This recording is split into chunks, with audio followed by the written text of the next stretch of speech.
Rosh Ethan Abad, and welcome to Weather Wonders.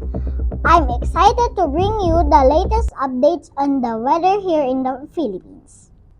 Currently, the Philippines is experiencing a heat wave, with temperatures soaring to high as 38 degrees Celsius in some areas.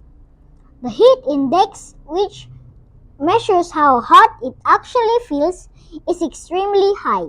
So be sure to protect yourself with an umbrella, sunscreen, hats, sunglasses, and don't forget to drink water. Looking ahead to the rest of the week, we can expect more hot and sunny weather with the temperatures remaining in the mid to high 30s.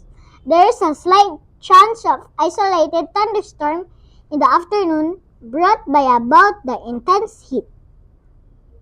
In Luzon, there is a sunny with a high of 38 degrees Celsius.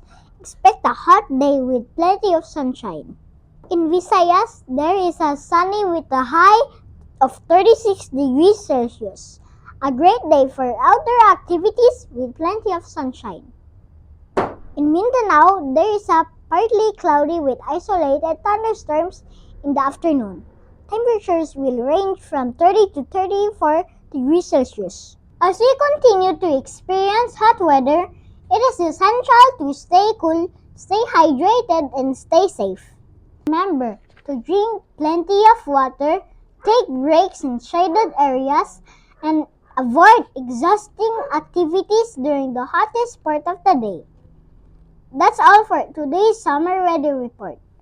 Thanks for watching Weather Wonders. Stay tuned for more updates. This is Rosh Ethan Abad, your weather forecast reporter for today. Signing off.